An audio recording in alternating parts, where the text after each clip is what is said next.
and this is the video for Monday.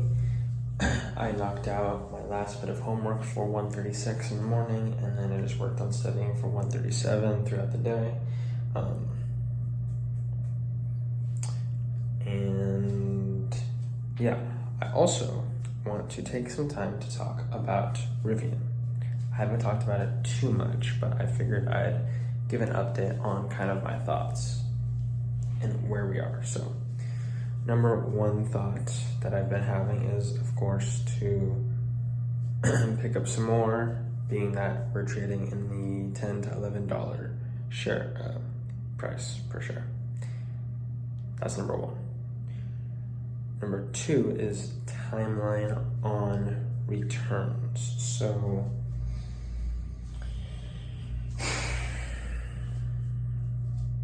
well, before I talk about timelines on returns, I'll talk about the company itself. So, positive gross margin. We're working on whittling down that operating expense in order to achieve profitability.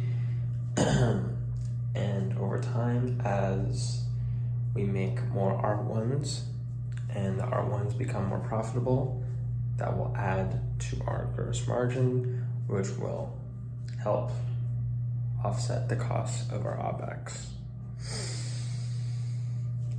Also, releasing R2 will help all the same amount. It'll be a more mass market vehicle, not obviously as mass market as R3, but it will still be more mass market, and should bring in way more revenue, and we shouldn't have to worry about as much profitability, just because the scale and volume at which we're selling the next line of products is so much larger. Boom. So that's that.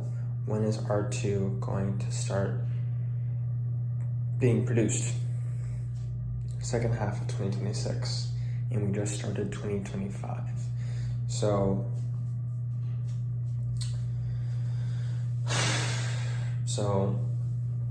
we're a ways out, and that's the best case scenario. As we know with Tesla, executives will give dates, and dates can get pushed back, but I think Rivian has a pretty good track record of staying true to their word. So second half of 2026, we will see the R2s be released. In the meantime, it just kind of seems like a waiting game. I really don't think I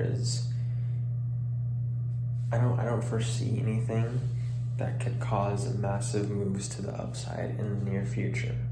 And so on one hand, it's like, okay, well, why don't you just, move the money somewhere else, right? Like, okay, buy the dip in the S&P, like we know it's gonna come back. But on the other hand, it's also the idea of when people are greedy, be fearful, and when people are fearful, be greedy. So if you're like, oh, my stock's down a little bit, they've had good news, but it hasn't seemed like the share price has reflected it. Maybe this is just a dud, I should get rid of it and just get something else, pick another high flyer. And that's kind of the idea that I've been grappling with. I think that the hardest decision is probably the correct one. And so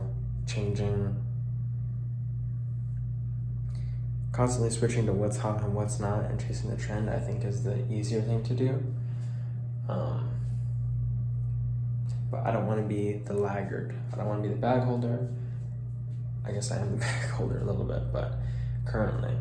But it all depends on perspective. And you either look at yourself as the bag holder from the IPO, or you look at yourself as someone who's just like super early, who got in at IPO. And yeah, it depends on your perspective. But even though I don't foresee any news in the future that could harm Rivian, and I don't know this much about it, but as far as I'm concerned, tariffs shouldn't be too bad because we build the cars here. Now, I don't think we supply all of the parts here, but it should have a less effect than the other companies. Hopefully, I don't know. Maybe I'll have to look more into that. But yeah, stick it out, stick with your conviction, and it really seems like risk off right now. It's just like with the company, it's just more of, okay, when is